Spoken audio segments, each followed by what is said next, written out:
Hi there, it's me, Amanda, and you're about to listen to the episode I recorded live in Portland, actually like a week ago today. I'm really excited for you all to hear it. Honestly, editing it, I felt like I was hearing it all for the first time because I think I just go into some sort of like stage trance or something while I'm doing these episodes. But I love it. It's all just like super warm, fuzzy, cozy, amazing, good feeling for me. And I am so excited to hopefully do more in the future. You know, things like this don't happen. Well, they happen either because A, you have a ton of money and resources, which Clotheshorse does not have, or B, they happen because you are lucky enough, like me, to have incredible, amazing people in your life, and you are part of just this super supportive, enthusiastic, magical community. And that's how I get to do things like this. And I just wanted to thank a few people again who I have thanked in the last episode, and I definitely am thanking in this episode. But I am of the mind that we do not thank people enough, and we don't tell people enough how incredible and wonderful and special to us that they are. So maybe after you listen to this, you should go tell someone that you love that you think they're really great too. Anyway, first off, I wanted to thank Cassie and Christine of Care Instruction. Care Instruction is this, it's kind of like super radical, actually. It's a vintage store / mending studio in Portland, Oregon. Cassie and Christine actually met via Clotheshorse, which is wild. And now they have a whole ass business together where they are mending lots of stuff for people all over Portland. And on top of that, they have great vintage clothes. You can find them on social media as care.instruction.pdx. Cassie and Christine ran the merch booth at both the Seattle and Portland shows, and I'm so grateful for them for helping me show the world that we can do things like merch in a more sustainable, ethical, and meaningful way. So thank you so much, Cassie and Christine. I also want to thank Ruby for working with me to make my dream dress come true. If you want to see what that looks like, I did a whole post about it on Instagram and I think Tumblr also this week. And you could also see that on Substack. It's the story of the dress, kind of the evolution of it, the inspiration of it, all of that. Thank you so much, Ruby. And you can find Ruby on the internet all over the place at slowfashion.academy. That's also the URL for her website.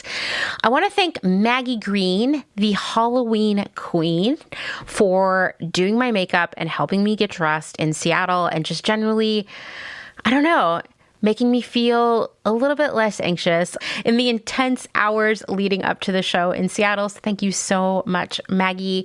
She even put fake eyelashes on me that looked really good. I was unable to replicate that myself, but I like to think that my makeup in Portland would have made her pretty proud, and she really got me into a Ruby Woo lipstick. So thank you, Maggie, for that. I want to thank my friend Mary, Mary DeFries. I don't know why I'm giving her full name here, but thank you so much, Mary, for helping me get dressed in Portland and for listening to my very rough dress rehearsal of my opening remarks. Thank you, Mary. We always have to thank Dustin for doing sound, for running the video, for being that person who is really the conduit between me and the venue for all the technical stuff. I'm so grateful for that. Also, I think about it, he has to travel with me while I'm fretting about these shows and preparing my cards and worrying that I won't drink enough water and all those other things. So thank you, Dustin. I want to thank my dad, Chris McCarty, that's his name. The stairs leading on and off the stage at Holocene were really scary, especially for me as someone who had recently fallen down the stairs of my attic and pretty seriously sprained my ankle. My dad literally helped everyone, including me, on and off the stage all night in Portland. So thank you, Dad. I also heard this rumor that maybe he's going to build a door for Sincere Studio. I don't know, but I love that my dad had such a great time in Portland. Like I said, these things don't happen when you're not surrounded by incredible people. And I have to say, I said this in a text to Cassie recently, that I am a person who has felt completely alone most of my life, and to find myself suddenly surrounded by just so many great, talented, passionate people it feels like a miracle every day, and it's definitely not something I take for granted. So yeah, I gotta say, like I said, these shows were such a fabulous experience, very warm and fuzzy memories of it all. And it was so great to see people who I think of as really good friends who I've only known from the internet. And there you were. It was also great to meet some new people and just generally be out there with you all. There is something very different, I realized, about having these conversations IRL versus, on social media or even here on a podcast. And so I want to get out there and do a lot more of this stuff next year. Now, how it works is that I have to get booked by venues. So those of you who came to see the shows in Portland and Seattle, how that happened is that you bought tickets through them, right? They paid me to be there. They handled the costs of sound equipment and security and insurance and whatnot. And so I just showed up and did my show. I mean, that's a simple version of what it really was, but that's how I can get out there and do more shows, is being booked by venues as an act. So how do I get booked in more places? Well, one, maybe you work in a venue that's looking to book a show, reach out. But two, it's by proving that this show has an audience. That means lots of people following on social media, great metrics for listening. So you can be an active part of making future shows happen by just telling your friends to listen to Clotheshorse and sharing my content on social media and commenting and saving and all those things. That's how we show venues that they should book me, because it will be worth it and they will make money. So let's do a lot more shows next year. I'm excited for it. Okay, one last thing. I am heading off to Japan in 9 days from when I'm recording this. And am I prepared at all? No. Hopefully more this week I will get prepared. But, we got back from Portland and I'm catching up on work and life. And I don't know if I've mentioned this to any of you here, but I take care of a fairly sizable colony of feral cats that seem to have converged on our property. And so I am getting them winterized by updating all of their little houses that I built for last year, putting fresh straw in them, getting them all situated and warm and safe for the winter. That's been taking up a lot of time too. But anyway, this week, I promise I'll start packing. I'll figure out what I'm going to take. I have a rough idea. I will say, I did a trial run of outfits I might want to take to Japan while I was in Portland and Seattle, and I got a lot of really positive feedback from strangers, so I think I'm on the right track for packing. Anyway, all of that is to tell you two things. One, if you want to order merch from me, that is transfers, stickers. I think I have about 15 copies of the magazine, the Clotheshorse Guide to Synthetic Fibers and Fabrics. I have about 15 of those left right now. If you want to get the new merch that we created for the tour, what's left over is all up on the site now.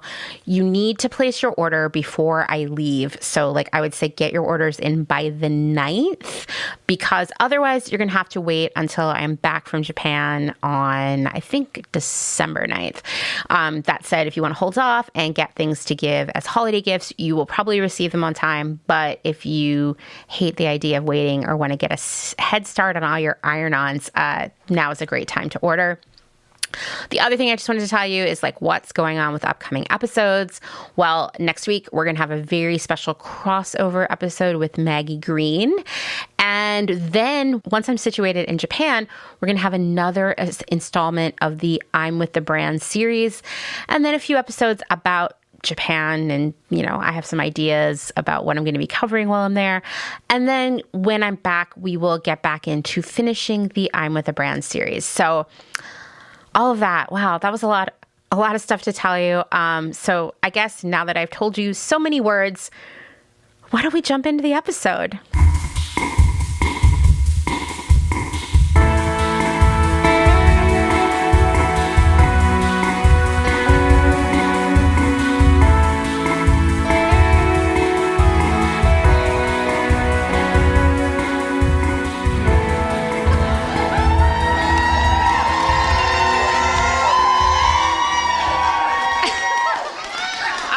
Welcome to Clotheshorse, the podcast that needs to stop crying every time someone applauds. It's too much.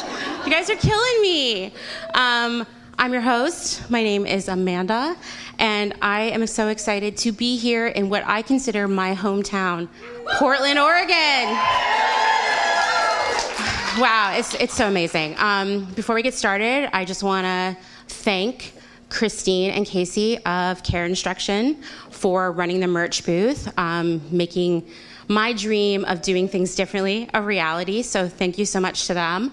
I want to get a shout out to the staff here at Holocene who has been amazing. And plus for me, it is a dream come true to be on this stage with all of you right now. I'm getting a little misty-eyed. And I also just wanted to thank my friend Ruby of Slow Fashion Academy, who made my literal dream dress for me. So I'm just so grateful that I get to come up here and feel like a magical princess in front of all of you. So two things. We're going to talk about just like how the show's going to work tonight. So first off, here at live Clotheshorse shows, we take a 90s talk show approach, which means there's going to be a lot of DNA tests and shocking reveals now. But what will happen is I'll bring up a guest, we'll chit chat, and I'll come out in the audience to take some questions.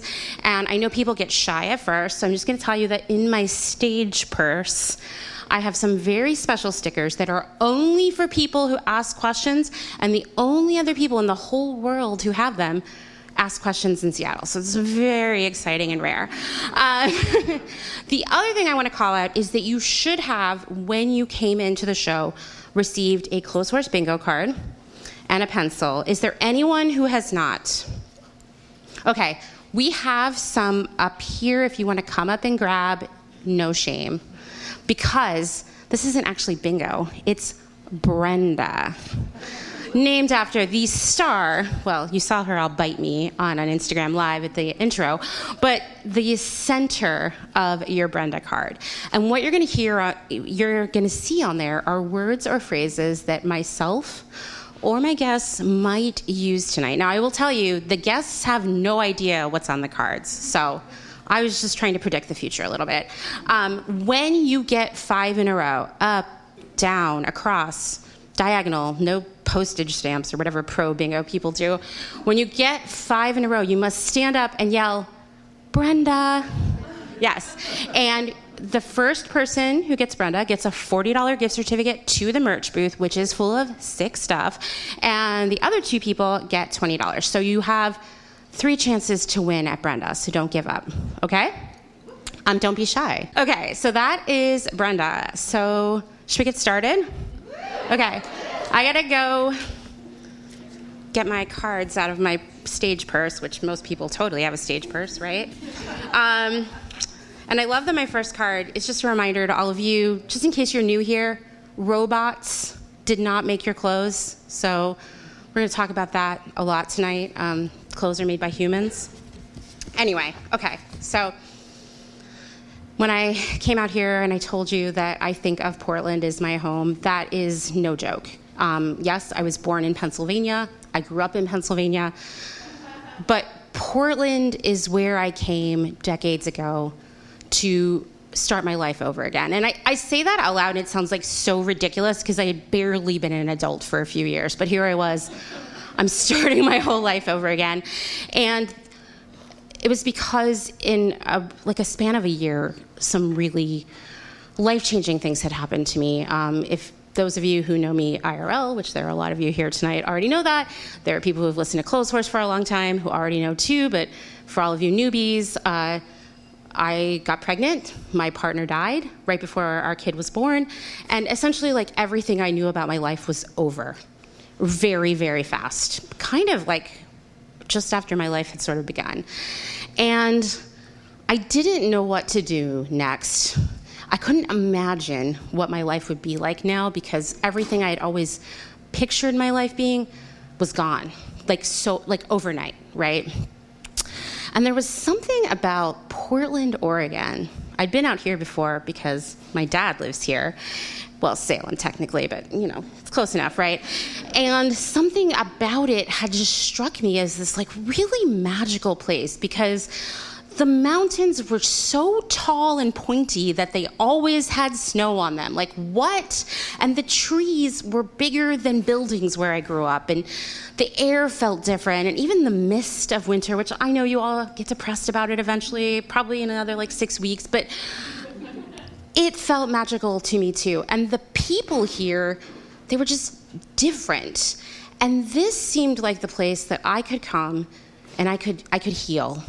I could rebuild my life, and I could have the magic of it all help me imagine what that life would be. And you know what? It worked. There were bad times. There were horrible times. There were times I threw up outside because I drank too much, and there were embarrassing things that I did, and shoes were lost, and I climbed through someone's window one night, whatever. Anyway, it worked because everything that I am now, everything that you see me here talking about via Clotheshorse, it started there. I rebuilt my life in this magical place. And when I think about Portland all the time, I think this is the place where we get to choose what the future looks like. And when I knew I was going to get the privilege of doing a show here for all of you here on stage at Holocene, I knew that the theme of the episode had to be rebuilding and reimagining. And that's what we're going to do tonight. We're going to imagine what the future that we all get to create is going to be through the lens of sewing. Yeah, exactly. Okay, so I don't know if you know this about me, but I am classic teacher's pet, overachiever, straight A student, major nerdlinger, whatever you want to call me. So when someone gives me a statistic that's a percentage, my brain immediately goes to what kind of grade would that be, right? And so the higher the percentage, the more emotionally impactful it feels to me because it might be an A, you know? And so when I hear a low percentage, I'm kind of who cares? And even if it's a high percentage of something bad, I'm still wow, well, that's a B+. We got to take this seriously. And so back in 2020, the first few months I was working on Clotheshorse, I came across this study that was done by the British group, the Big Stitch Campaign, and it had a lot of percentages in it. It said that 59% of UK residents were unable to sew confidently. And my first thought was 59, man, your mom's gonna have to sign that test. That's a bad score. But then I was wait, you're telling me that more than half of people surveyed didn't know how to sew? And even more interesting, a third of them were I literally can't sew anything. I don't even know how to thread a needle. And once again, 33% bad grade, but 1 in 3 people not even being able to thread a needle is pretty scary. And 16% said that if they lost a button, they would just throw out that garment and buy something new. That's pretty shocking, right? But you're well, it's only 16% of people, and we probably don't know any of them personally. But this started me on this journey to figure out what that really meant, because 16% of 100 people, that's 16 people. But what's 16% of 1 million people or 1 billion people? Suddenly it's a lot of people who are just throwing out clothes that they could have fixed. And I found this statistic, now this was also as of 2020, that globally, every year, people like all of us, we lose $500 billion by throwing out clothing that we could have repaired pretty easily, like putting the button back on. 500 billion is an amount of money I can't even imagine. I'm sure all of you probably feel the same way. But what that number says to me is that is transfer of wealth from us to the billionaires of this world, right? And so really, people's inability to sew, even do a simple repair, it's exacerbating wealth inequality. It's an issue of economic justice. No pressure to all of you who sew for a living, but you're doing some really important work. And as I thought about that, I started to think whoa, was this the plan all along? Because I originally, by the way, was going to make a hat out of aluminum foil and put it on my head for the next part of this. But I didn't want to mess up my hair. Yeah, so just imagine, okay? And, okay, so this is where it gets like a little tinfoil hatty and maybe giving people a little too much credit. But think about where we are right now, right? We live in a hyper-consumerist time, right? It's not just fast fashion, but certainly it is that. It's fast throw pillows and fast eyeshadow and fast pet beds and you name it, right? We can have whatever we want, whenever we want it, and it's usually highly convenient, even if it is kind of disappointing. But it's not just stuff. It's not just clothes. It's also food, for example. How many people do you know who don't know how to cook? Or at least never have time to cook or grocery shop because they're working all the time? This is a whole like hyper-consumerist time of DoorDash and fast casual restaurants like Chipotle or Cava. At my last job before the pandemic, my assistant went to Sweet Greens every day after work and bought 2 meals, one to have that night and one to have for lunch the next day because she did not know how to cook food at all. And that was the norm for most of my coworkers. It still is the norm for a lot of people I know. And I wondered, when did we all lose the ability to grocery shop, follow a recipe, cook, sew on a button, maybe hem a pair of pants? It's harder than you think. When did that happen? And, well, I have a question for all of you. Just feel free to shout it out. Who is your least favorite president, excluding the current one? Reagan, that's right. Ding, ding, ding, ding.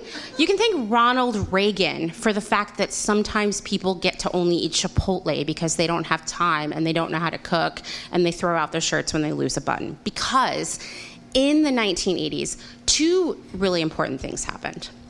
One is that a lot of trade treaties made it easier for companies here in the United States that sold clothing to move their manufacturing overseas where they were paying pennies where they had once paid dollars here in the United States, right? So clothes became a little bit cheaper, but most importantly, they became plentiful. And that meant that suddenly store-bought clothes were a lot more desirable because it was instant gratification. And you know we all love instant gratification, myself included.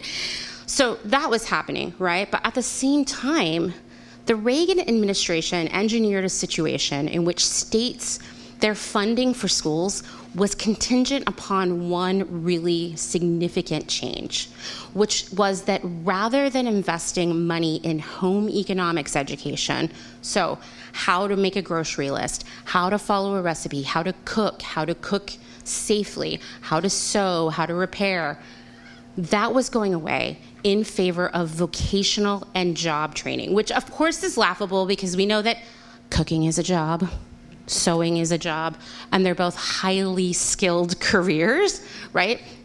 But in the eyes, I mean, it's a tale as old as time, right? It's like women's work, so it's not real work, right? So like all of these schools were forced to remove home economics from their curriculum and replace it with, computer programming or car repair, because that's what the administration was willing to provide funding for. And without that funding, schools couldn't do what they needed to do. And so I try not to give, this is the tinfoil hats back on, right? I try not to give too much credit to all of these illustrious men of the 80s. Like, did they think, oh, I see this future, and it's Shein, and it's Amazon Prime, and it's DoorDash, and it's Instacart, and people just have to spend money just to exist every day? It's going to be genius. It's the long game, but we're going to get there. I don't think that they were that smart, but regardless, what they did has now impacted generations of people, right? It's kids who were born who grew up in the 80s. It's their kids. It's their kids' kids. It's a lot of people who don't know how to do these things anymore. And as I was thinking all about that, getting prepared for tonight, I was like, well, how do we turn back the clock, right? Like, I imagine this just like rapid rewind, and people are walking backwards out of Chipotle, and the clothes are coming back out of the landfill. It's beautiful. It's beautiful. And I realized I don't want to rewind. That's not what we need to do. What we need to do is move forward to build the future that we want to have, because we can do that, right? A bunch of rich white guys in the 80s got to decide that we don't know how to cook anymore. We can take that power back, right? So tonight, with my 3 amazing guests, we're going to be talking about sewing, how they learned, what's happening with the state of sewing right now, and what is the future that they want to be a part of. So I want to get started with my very first guest, a woman that my dad was lucky enough to marry. Also, literally the best sewist I have ever met, my stepmother, Karen McCarty. You want to come on up here?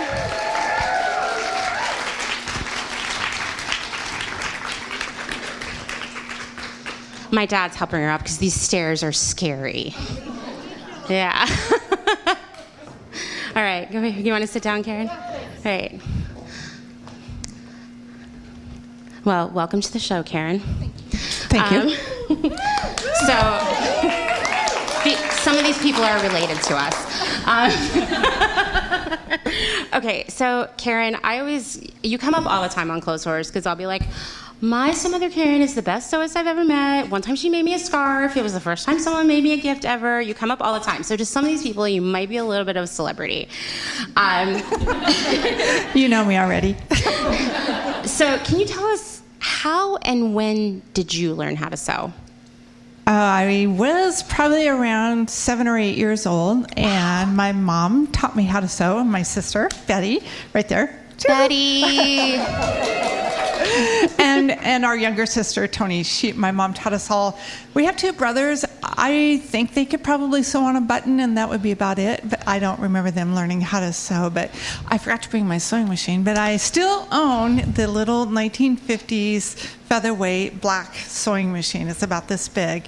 And we started making little tiny doll clothes, Barbie-esque. We didn't have Barbies, but they were like Barbies. Mm-hmm. And because our fingers were little and the seams were little, and we had little tiny buttons and little tiny zippers, and by the time I got to junior high, I had made my Barbie a full wedding gown with a train and a veil and the whole thing. And I was starting to make my own clothes. And then by the time I got to high school, I didn't have any store-bought clothes. All my clothes were homemade.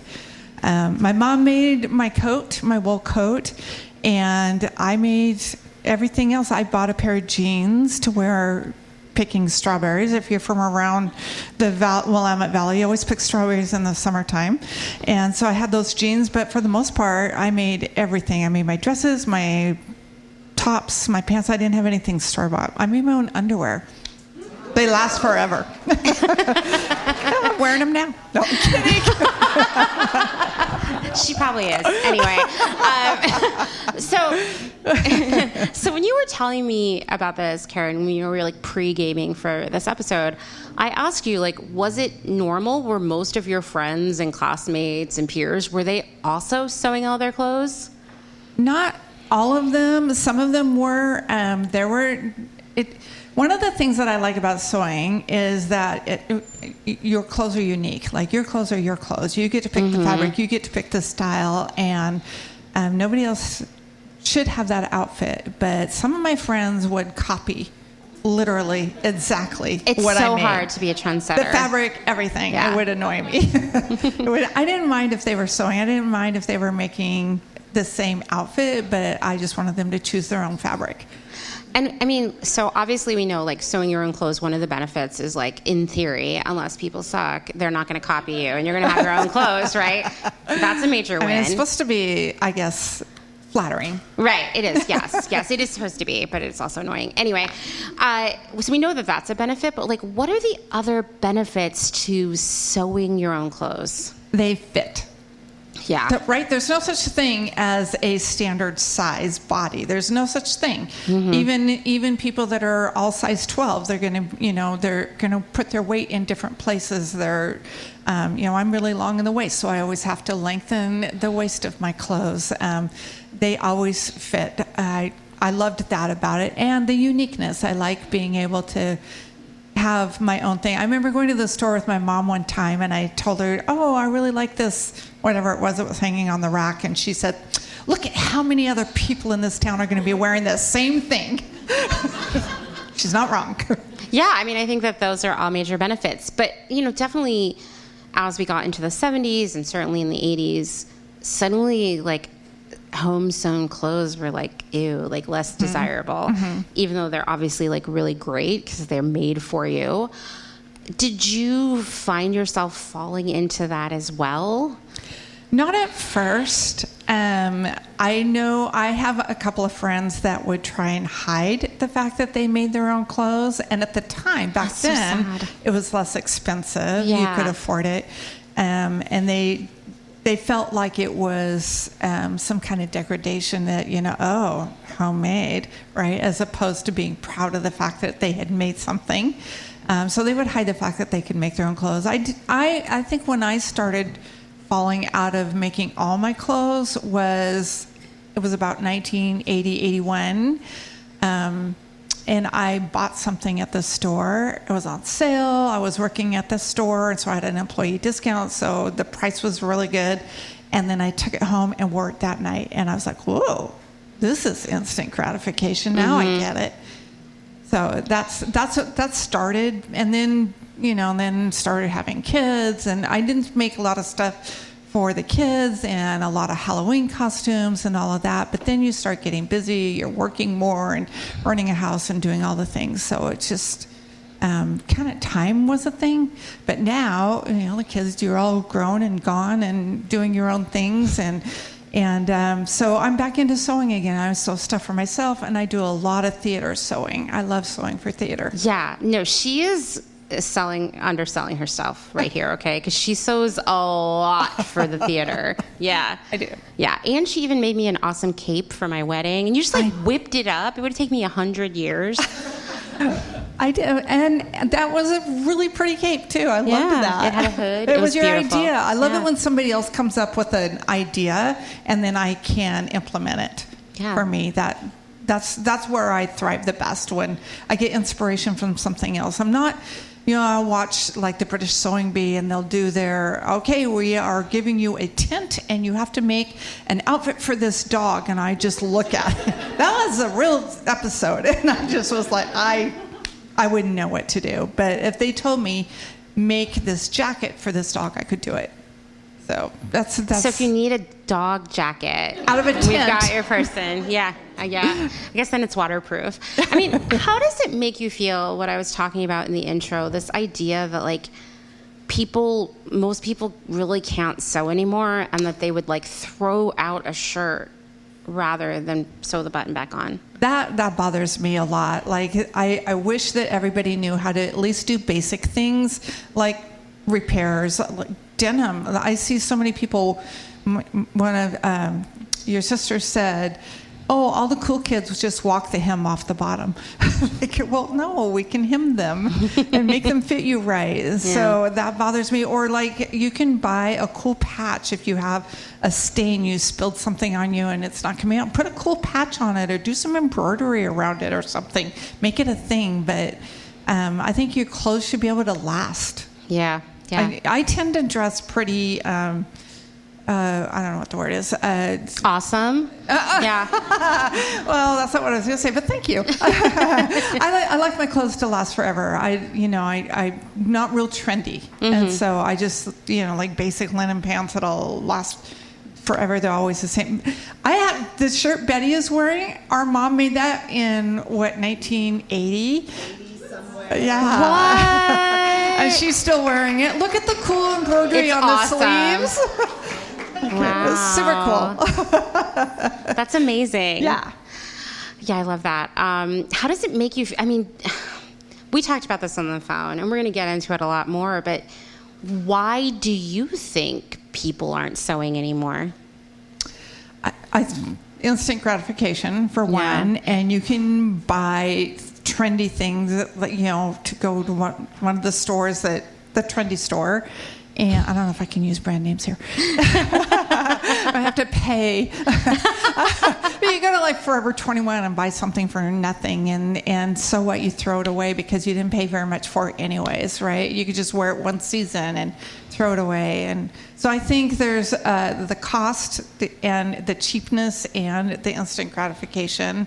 Yeah. And then they aren't teaching it. There are places where you can learn to sew, but for me, having somebody sitting there and telling me, oh, here's what you could do to make that work better, as opposed to watching something on YouTube, which is a great place to learn to do a lot of things. I still learn things from there, but nobody's telling me what I did wrong. All I know is this didn't turn out the way I wanted it to turn out. Mm-hmm. So I like the hands-on aspect of having a place to learn to sew. So I'm really sad that they don't teach it in the schools anymore. Even if it was just, I loved it when it was mandatory, but even if it was just optional, it would, somebody who wants to learn how.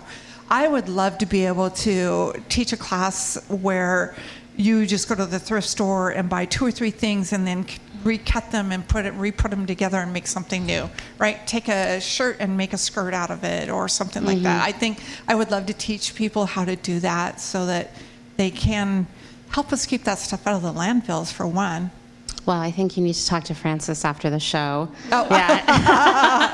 I would love to. Okay, I am going to come out in the audience. I'm going to come down these really scary stairs and take some questions for Karen. So don't be shy. Raise your hand. Avert your eyes if I fall down these stairs. Yeah. Chris. Thank you, Dad. Does anybody have a question? Okay, you are so brave, and you're my favorite. So if you could tell us your name and then your question for Karen. I'm Libby. I came up from Salem, so maybe I'll see you. Salem. I wanted to know, how long, when you were sewing as a young person, you probably started out using manufactured patterns. And then at what point, I assume you then transitioned to drafting your own, or do you still use pre-made patterns, or what's that journey been like versus the other? Oh, right. Thank you. That's a good question. Well, I do use a lot of the big box patterns, but now I've been kind of going more into indie patterns because I like them and I like supporting that. I do, because I do theater, when I started doing theater probably 20 years ago, I started doing a lot more draping. I mean, that is such a good question because yesterday I was lucky enough to join Sew and Tell at Sincere Studio. You're going to meet Frances in a bit. And a recurring theme is people would get up and be like, well, I didn't want to buy a pattern or use a pattern, so I made it up. And it was blowing my mind what people could do. Yeah, it was amazing. Does anybody else have a question? All right. Hi, my name is Bree, and I am also a sewist, and I have a question of what are your top favorite 3 tools that you'd like to have at hand when you're working on a sewing project?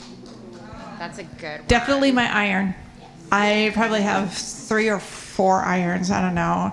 I just got a cordless iron, which I really love. It's great. But I think ironing as you're going is the difference between, oh, did you make that? And where did you get that? Which you can say, I made it.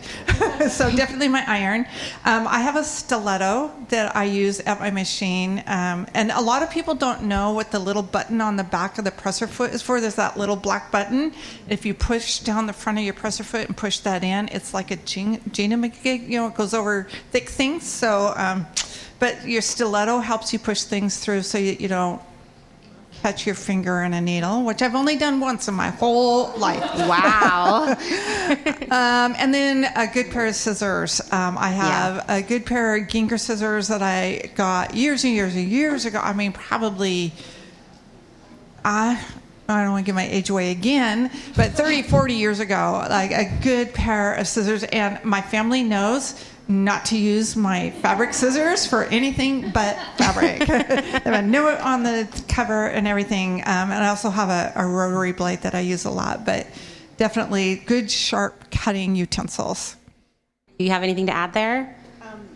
Stiletto for sure. I use that actually to seam rip. I don't use the seam ripper. I use my nippers and the stiletto. Oh, good idea. Because it's a little safer. And my other favorite tool is, if I'm hand sewing, but I do it a lot, is beeswax or like that goo, that like the thread magic goo in the little tub.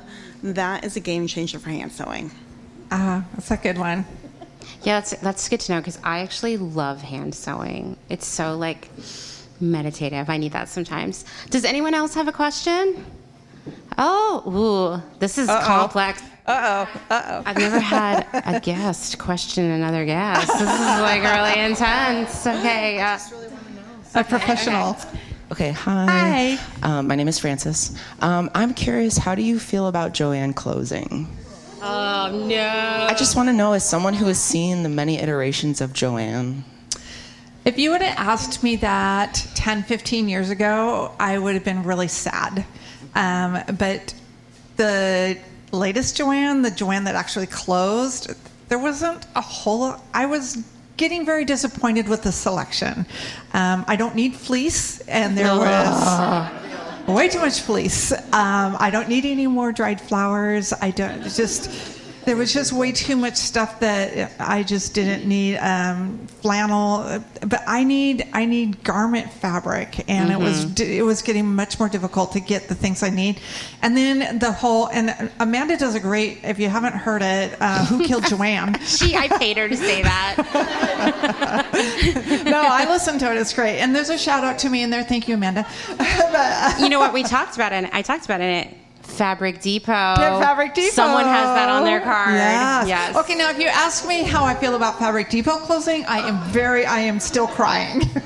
So yeah, because it's just really hard to find apparel fabric, and it was the only thing we had. I mean, there's some other. You can get some fabric at Walmart, and if you want quilting cotton, come down to Salem. We got quilting cotton coming out the ears, and if you want to make a quilt, we got it for you.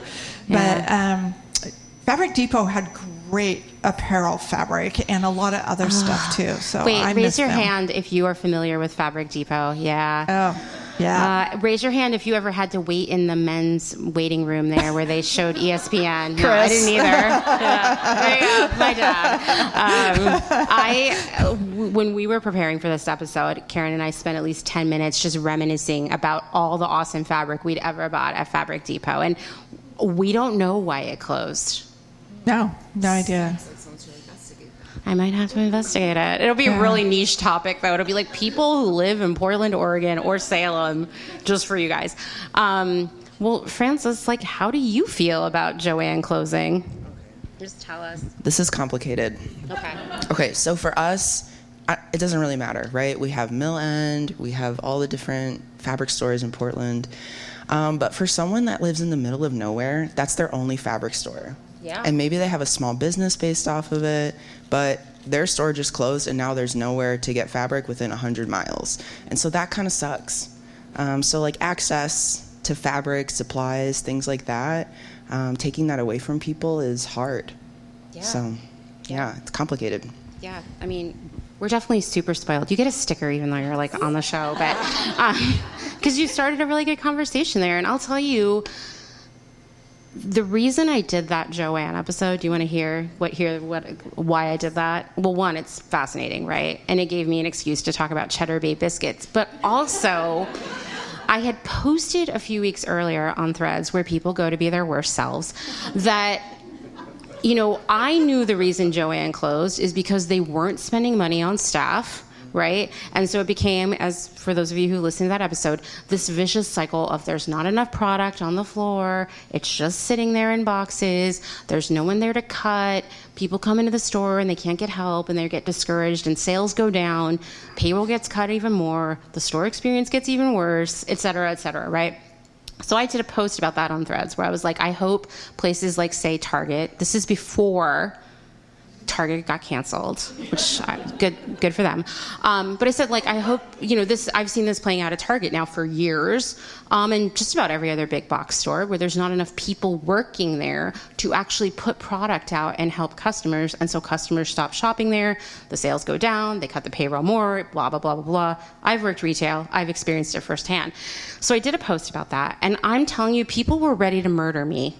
It was, to me, the least controversial thing I've ever posted on the internet, and people were like sending me emails about what a callous, uncaring person I am because Joann is all they had, and I'm like laughing at them losing it.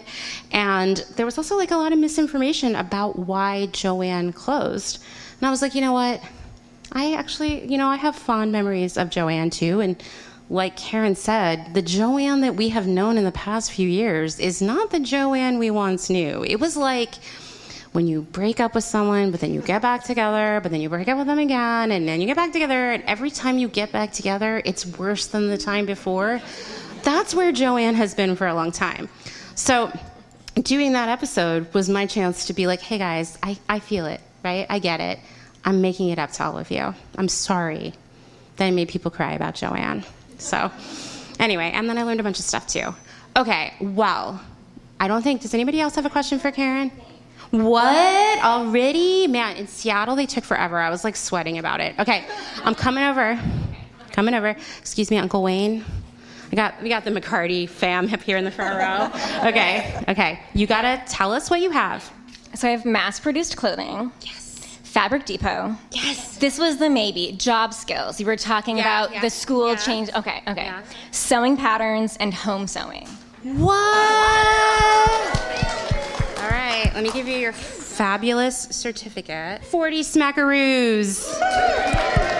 Okay. Tell them that I gave you a used one. Okay. All right, well, exciting. There's still 2 Brendas to get.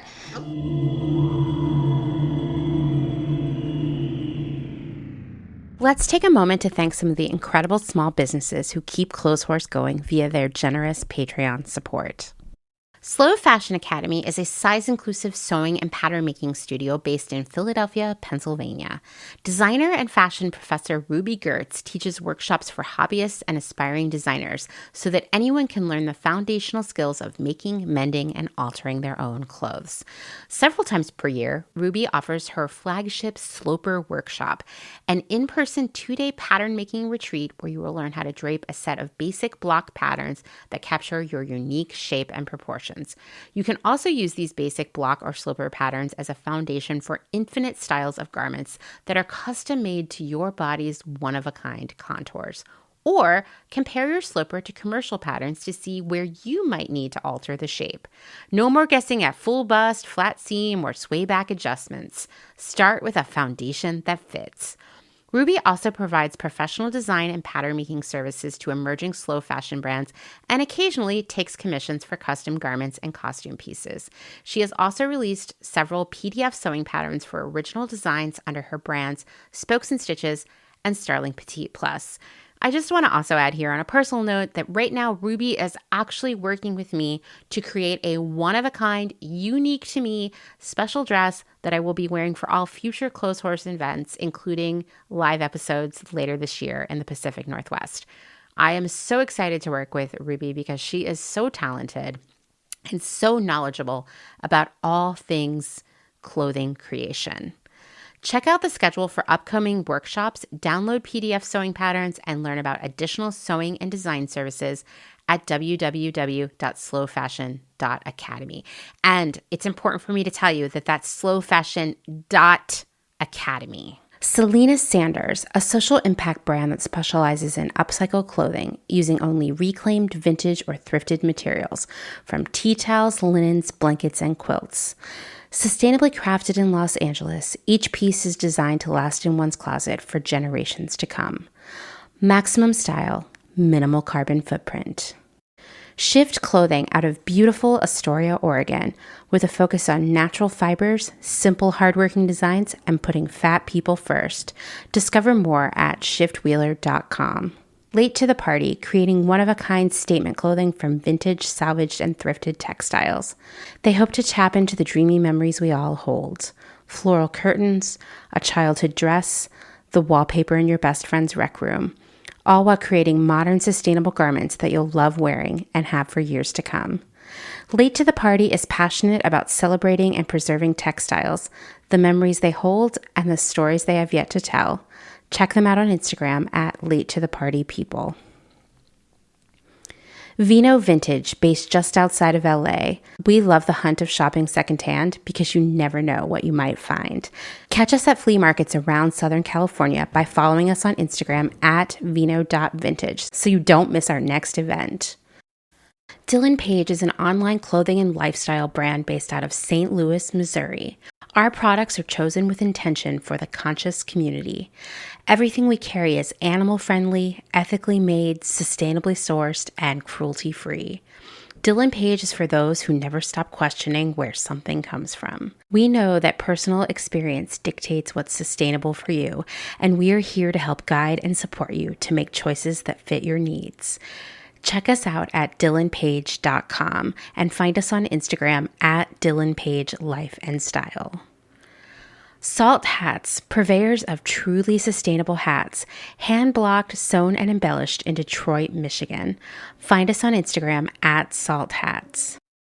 Thumbprint is Detroit's only fair trade marketplace, located in the historic Eastern Market. Our small business specializes in products handmade by empowered women in South Africa, making a living wage, creating things they love like hand-painted candles and ceramics. We also carry a curated assortment of sustainable and natural locally made goods. Thumbprint is a great gift destination for both the special people in your life and for yourself.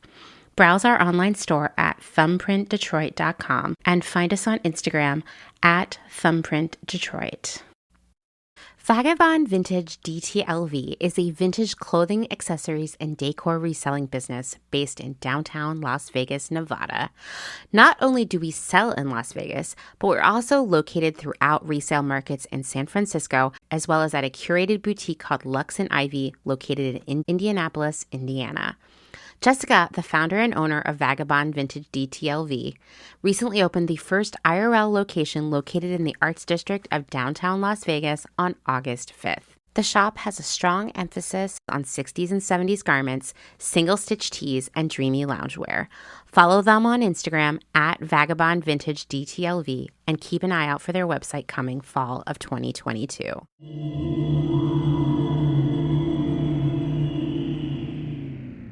Okay, so why don't we, before I go up the scary stairs, get someone else to go up the scary stairs, and that person is Cassie, the owner, the designer, the everything person of Alter. My dad. Can we have a round of applause for my dad? Yeah, I'm going back with you, Dad. Thanks. Hi, Cassie. I just wanted to say to everyone here, including my dad, that... Wait, another Brenda? Okay. I'll get to you in a second. I just wanted to say that Cassie, aka Alter, made my favorite skirt of all time. I wear it like at least once a week. It's here in Portland with me even. So that means the world to me. That is why I'm still at it 15 years in. There you go. Okay. Yeah. We're gonna tend to this Brenda situation. There is a Brenda situation. Okay. Claire Duty Brenda situation. I know. This is like, I've never met Claire in real life, even though we've talked for hours. Claire Duty is one of the designers in this city that's like really important to me. She's someone I look up to.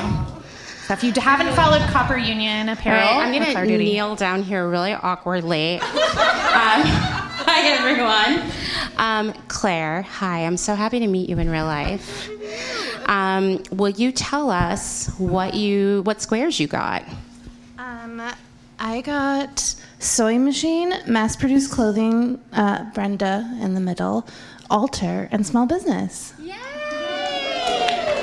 Here you go. Don't spend it all in one place. Actually, you have to, but... All right. Well, anyway, back to Cassie. That was an exciting moment. Okay. So we got one more, by the way. Don't give up. Okay. So... Cassie, okay, get ready for this, Karen, because I already know the answer, but I'm going to act surprised. So Cassie, you have a whole business where you sew clothes. So can you tell me how and when you learned how to sew? It's funny to even share this with you all because when I told Amanda about this, she was like equally horrified by this. No, shocked. And those of you that are into astrology, which I don't know anything about, so I'm not sure why I'm leading with this, but I am very much an Aries, so I dive in whole hog, I'm in it before I know quite what I'm into. So to be honest, my sewing experience begins, I was like a punk kid hand stitching with dental floss, right? So I didn't have, so it starts there. Fast forward a number of years. By the time I had decided that I wanted to open a brick and mortar retail store, nothing to do with my clothing line. I just want to clarify that I did not have a clothing line in mind for myself quite yet, even though I enjoyed doing small runs of things in my house. I had a tiny little domestic straight stitch, really tiny things, and I was sewing these handkerchief pockets onto upcycling cardigans. Boom! Wait, did we get a double Brenda? Double Brenda. Okay, well, fortunately, I have one slightly used gift certificate and a fresh new one. So, you know what? Let's just get wild and have 4 winners. It's my podcast. Okay. So, could y'all come up to the stage and just read us? Because otherwise my dad has to help me down the stairs. Something that I didn't tell you all is that last week I fell down the stairs of my attic and sprained my ankle. So people who have seen me in Seattle this week saw me wearing an ankle brace. But tonight I bit down on a piece of wood and got my feet into these shoes. Okay. All right. So here, you can go first. I have button, hemming, Brenda, upcycling, and cooking. Awesome.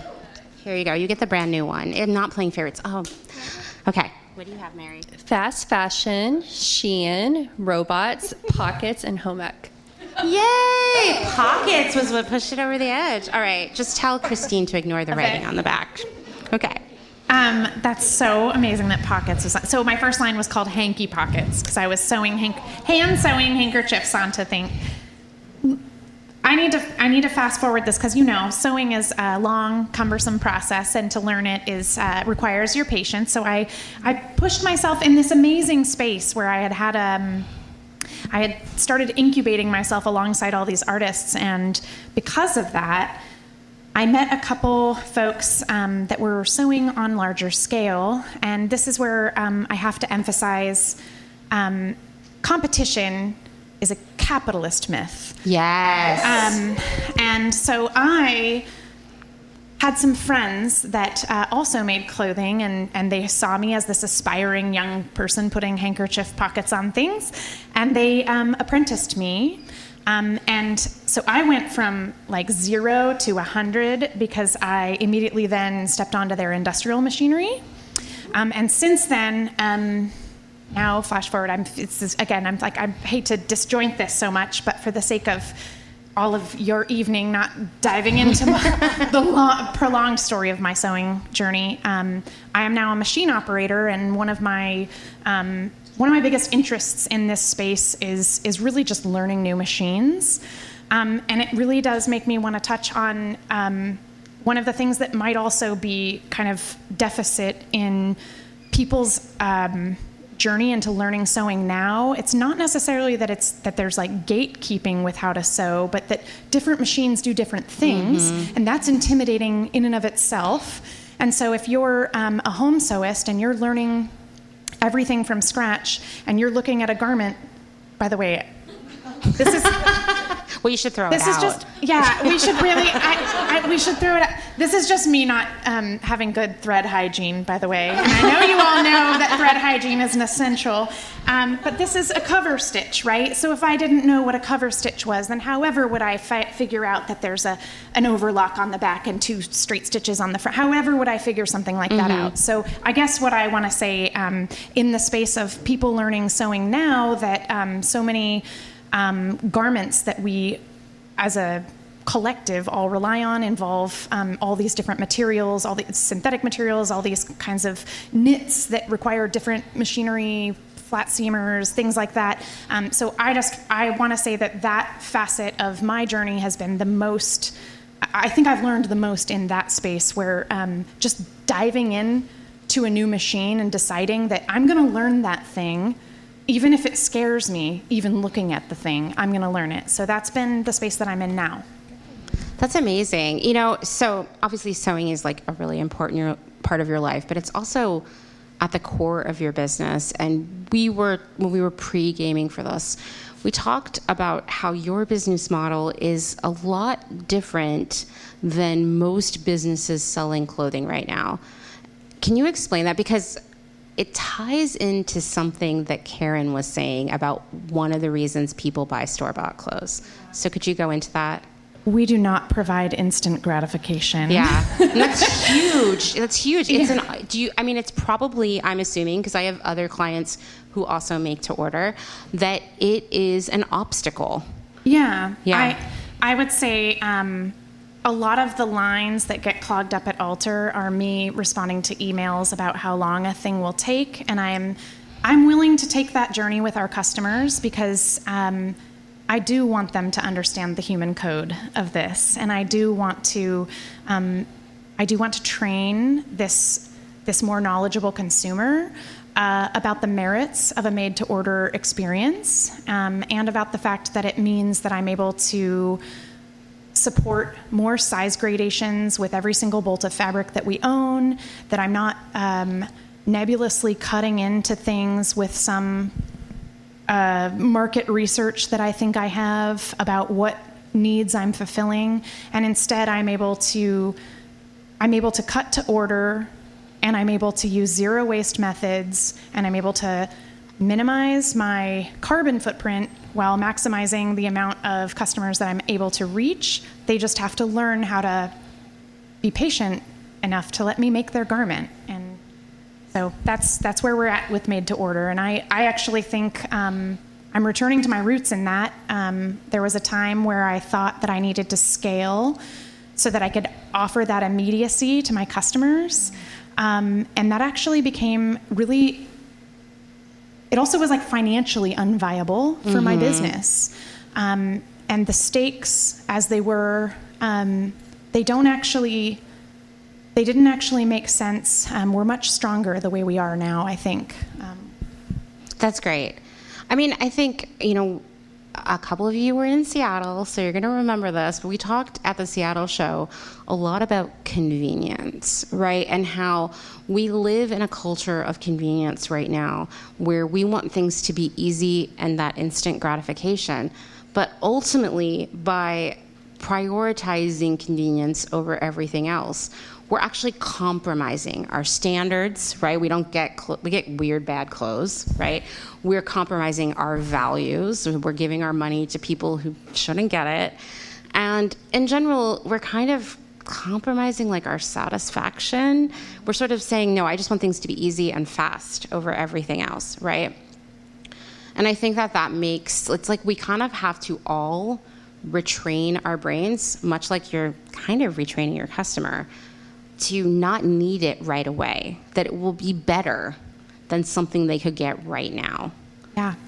It's hard, right? And I also think the fact that most people don't know how to sew, well, one, they really do think robots make your clothes. I get an email about that at least once a week. But two, they think that clothes should be really cheap because how hard could it be to sew? I swear people think that you put the fabric in the machine, you turn it on, you kick back, you smoke a cigarette, and then a t-shirt pops out, right? Or maybe you vape, I don't know. Anyway, but that's obviously not true, right? And the reason that humans make our clothes and not robots is because only humans can do it. It's that skilled touch of hand, right? Yeah. Do you find that, especially around price, I'm thinking, or the timeline of waiting for things, that people's lack of knowledge of sewing affects your business negatively ever? Are ever people I can get that at Target for $1. Like, do people ever say stuff like that to you? Man, I try not to dwell on. We all do. On what we. I think it's like a industry term when they call them crusty custies. I've never heard, but we'll be adopting. Okay, yeah. I try not to dwell when I get an email that's like, how long should a shirt really take? I've been waiting for 2 weeks. And it's like, I try not to dwell on that. And I'm of the mind that my career, that the profession I chose is also in educating people. So just to be clear, I have macros for this. I copy and paste that shit. But I do have macros that explain the information that which goes into every single garment. And honestly, ad nauseum, I try to explain to customers that from patterning to cutting to sewing to pressing to QC to thread hygiene,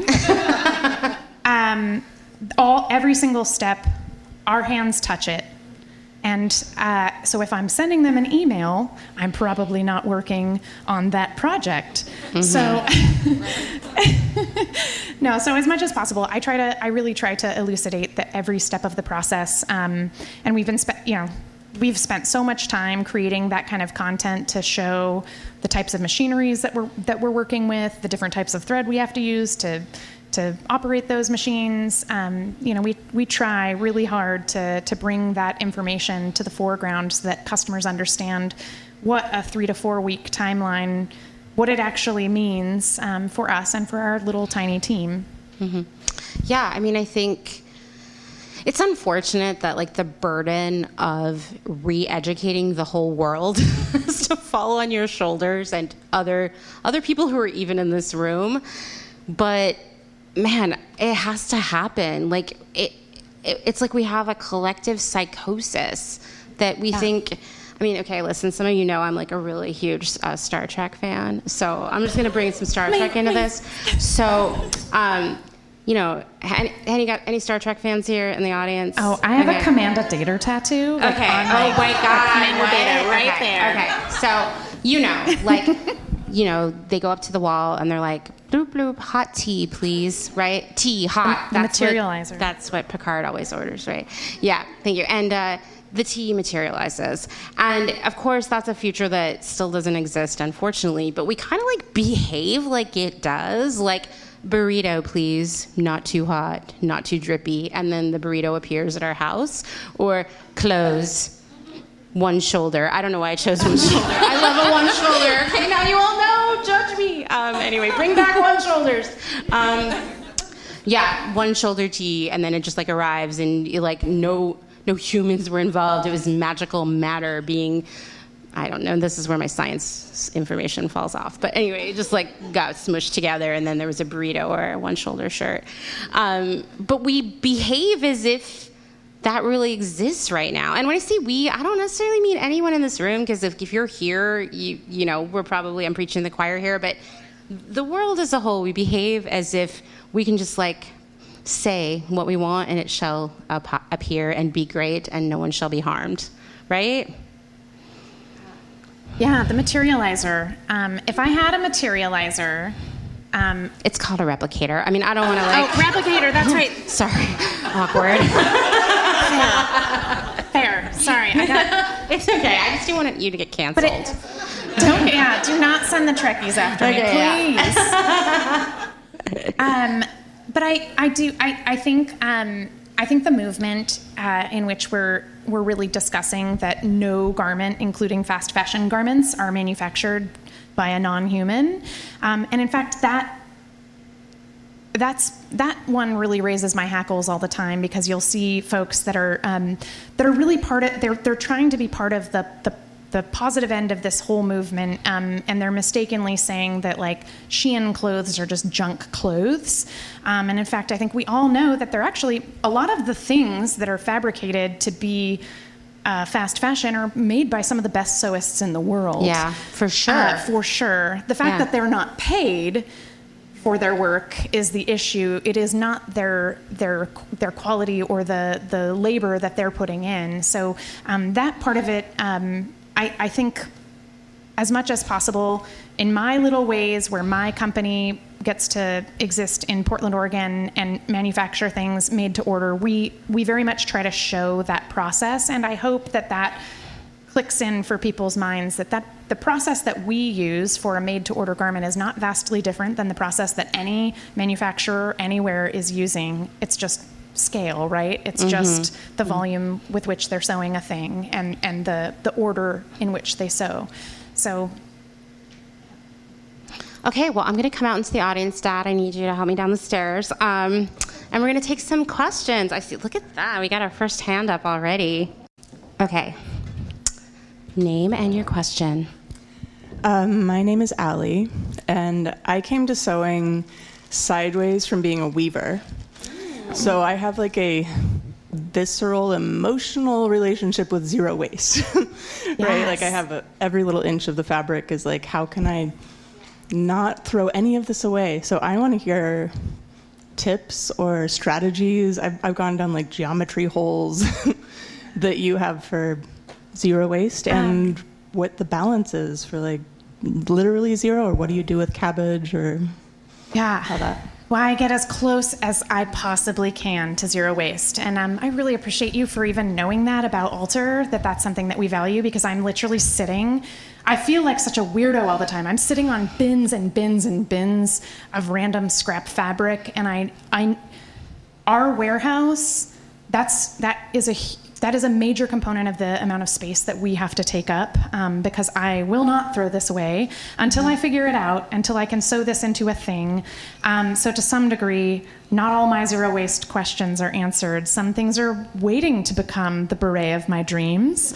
But for the most part, one of the challenges, I was discussing this actually earlier this evening with a dear friend of mine who owns an amazing secondhand clothing store here in Portland that specifically focuses on plus size apparel and fat liberation. That's Kelsey over here from I Want Seconds. She's amazing. I went in there yesterday. It's the most joyful store I've ever entered.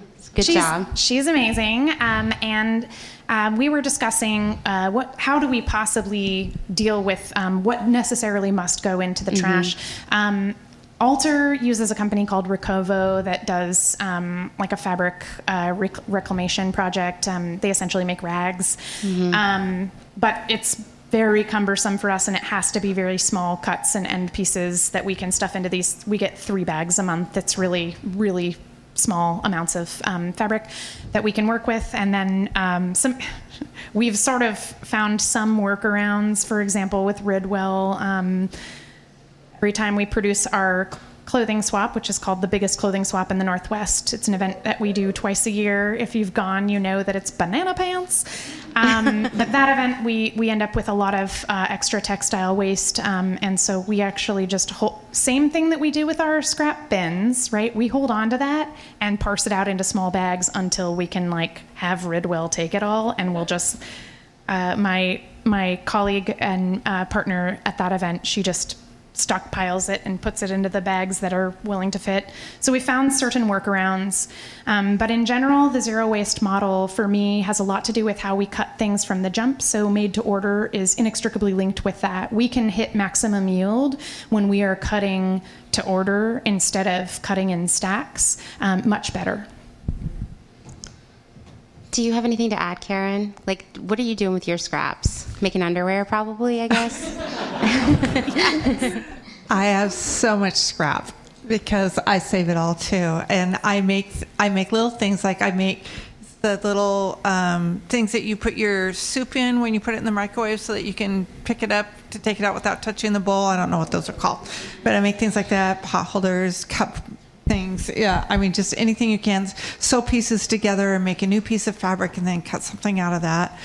Trims, I love using it for trims. I have some fabrics that Betty and I had when we were kids. Wow. I still have it because it's precious and there's memories in all of it. I have quilts that our grandmothers made that we love looking at it and go, oh, that was the apron Grandma made for me. There's memories in all those scraps too, right? Yeah. So I can't, we're getting ready to move, so we had to box some things up, and I put, I don't know, Chris, tons, bags. I bought these big bags and bagged up all my fabric and put it in the garage so that my room, my beautiful sewing room that he built for me, looks like something somebody would want to buy.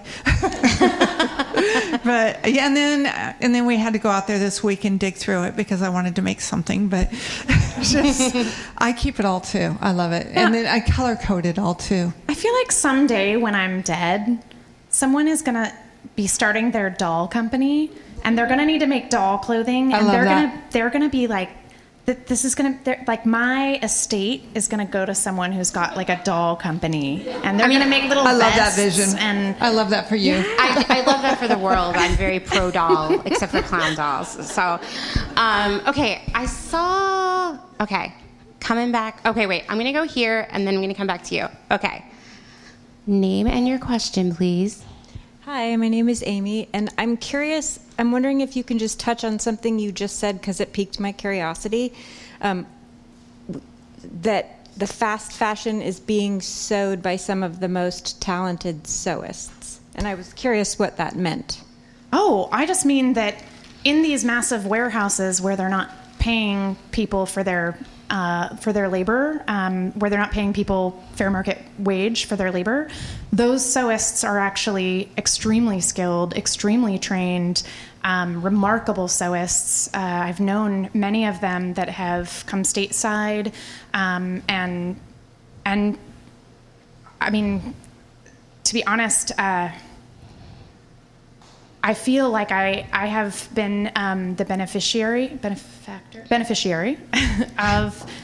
of learning from some sewists that worked on major factory lines, and even if they only have one specific operation that they are centrally focused in, they are the best at that. When you meet a presser that's worked in a major factory, they will teach you more about pressing and the essentials of pressing than you've ever learned from anyone that gets to casually be a presser. You know, it's there's nuance to this that just comes from touching so many garments. So that's essentially what I meant. Yeah, and I'll just say when it comes to fast fashion, the quality issue is not the sewing. It's the design, it's the lack of resources involved in developing the fit, and it is the fabric. The fabric. And I don't know, I mean, I'm sure everyone here is a thrifter, because like, why would you be here otherwise? And we have seen like Shein and all the rando Amazon brands like infiltrate the thrift store, and I never cease to be amazed by how horrible the fabric is. And they always have one fatal flaw that makes it unwearable to anyone. Like, I literally, in a Texas thrift in Dallas, got caught in a Shein dress because I was like, maybe I'll just buy this Shein dress. I'll be radical as fuck, right? And I got stuck in it. It was cutting off the circulation in my arm, and Dustin had to come and like pry me out. It was very embarrassing, but like, this is why it was there, because an adult arm could not go in and out of the sleeve. So it's never the sewing, it's just everything else about it. Yeah. It's unfortunate, right? Because you think about the skill, the time, the work that someone put into this garment that was already doomed to catch someone in a thrift store in Dallas, Texas, and they're still traumatized. Okay, we're coming back here. I haven't been back here before.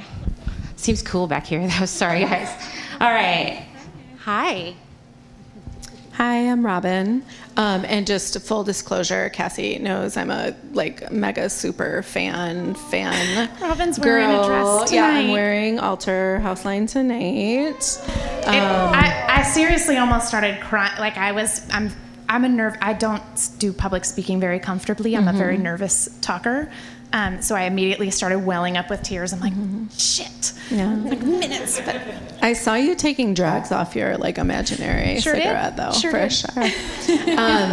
So, Cassie, one thing that's really important to me about Alter Houseline is that it's that it has sizes for all types of bodies. I've always lived in a bigger body. I have a curvy body. And so for me, it's a value to support businesses that make clothes for all sizes and shapes of bodies. And so I would love to hear because I know you used to sew for dance, which is not a very, there's not a lot of body variation in dance performance. And so I would love to hear more about tell me about that part of your intention for your business, because for me it is it's what brings me to your clothes. I mean, in addition to all the rad stuff, right? But yeah, so thank you. It's really funny you should ask that. My best friend is here tonight. Her name is Beth Olson, and she is the co-founder of an organization called Chub Hub here in Portland that works for, it does a mix of events in body positivity and fat liberation. But it really is the genesis of my focus on extended size gradations comes from my friendship with Beth. She taught me to really, I'm going to get emotional talking about this. That's fine. I cried when you guys clapped for me. It's cool. This is a crying zone. I think we all have a bully in ourselves, right? That has said things to us that it has made us feel the worst that we could possibly feel, and no one else and their weird opinions of you actually could possibly ever be as cruel to oneself as that weird voice that we have inside ourselves.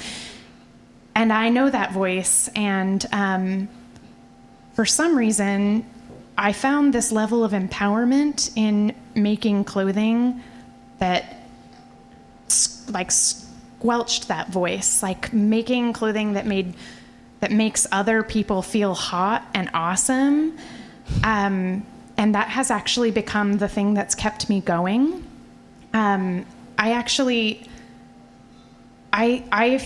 I feel like making clothing, my calling is actually about bringing joy to others.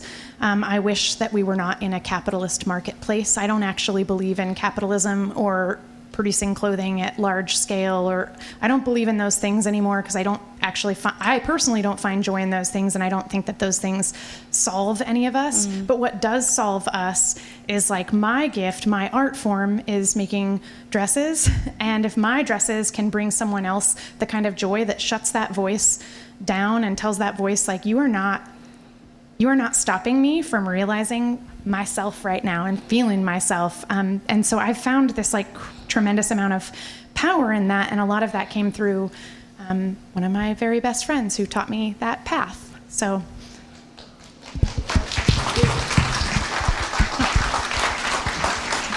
Yeah, I love that. I mean, I think the thing about clothes, we talked about this actually a lot in Seattle the other night. People will be like, oh, it's just clothes. They're so silly, right? Yeah, just clothes. Trademark. We got a listener here. I've been hearing this my whole life because this is what my career is. So it automatically made people think I was stupid and vapid. But we know that clothes is this massive juggernaut with global implications in terms of labor and water use and environment and fossil fuels and climate change. But it's also a huge part of how we feel about ourselves. That is why we're all wearing different clothes in here. And someone who tells you that clothes are stupid or they don't care about it, I guarantee they have things they like to wear versus things they don't like to wear. So anytime someone says that to me, I'm like, you are so full of shit.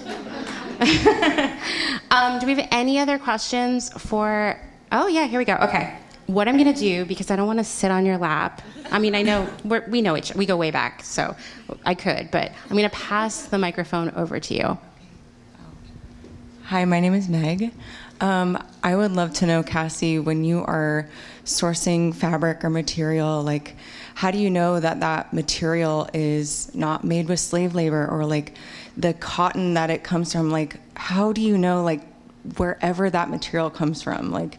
What kind of research are you doing? I think that's something that I grapple with when I buy material. Yeah, That's an incredibly complex question. It's an understatement. And for those of you that know Alter well, we produce our clothing with dead stock textile. And for better and worse, that includes synthetic textiles. And I can touch on my principles with that at another time. I don't think we have time to talk about that quite tonight. But our textile sourcing, because it is dead stock, we don't necessarily have the entire supply chain information. I try to gather it where I can, but I am out there looking for like the diamond in the rough of bolts of fabric that I can make magic with. And I can tell you that one aspect of the end goal for me and my reasoning for using dead stock is not only that it's already been produced and we have to use what has already been made, no matter where that has come from. I refuse to let those things become eviscerated in a landfill or just there's a terrible substrate that happens to dead stock textile if it goes unused. But I think a big consideration that lands on me is that I want our clothing to be affordable at the end price point for the consumer. Mm-hmm.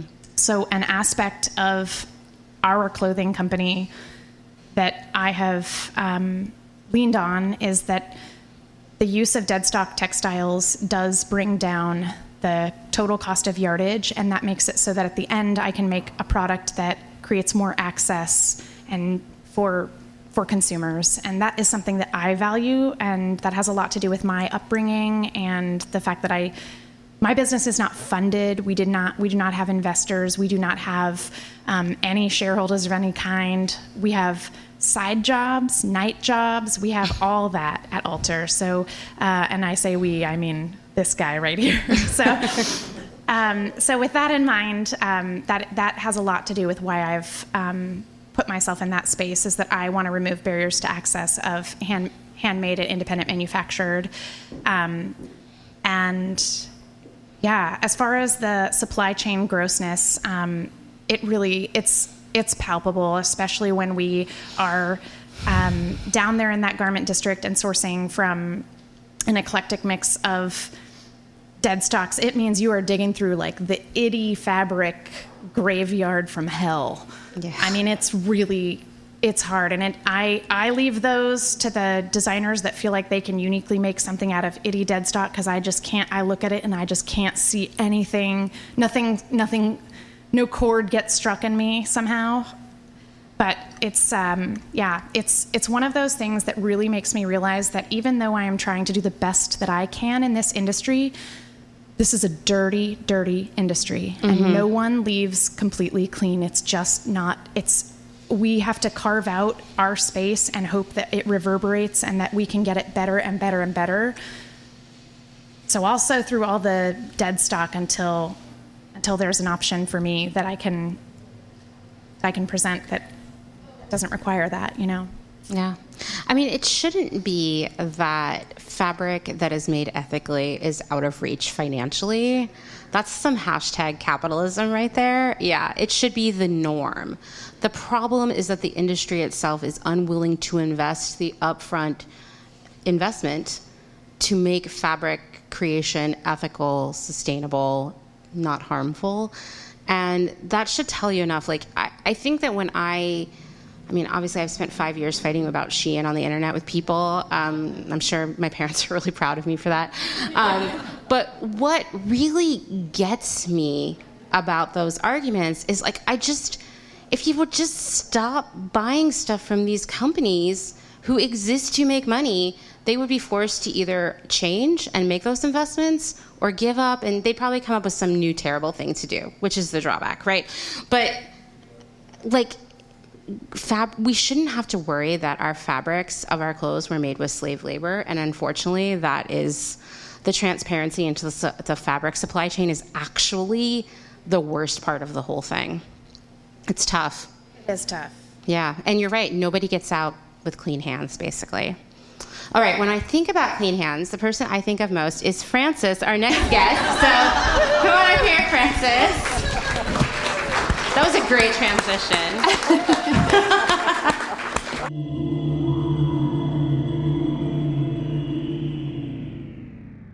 If you're enjoying this episode, then this is a great time to remind you that my work here at Clotheshorse is made possible by the support of listeners like you, just like NPR, and these great small businesses. Please go give them your support.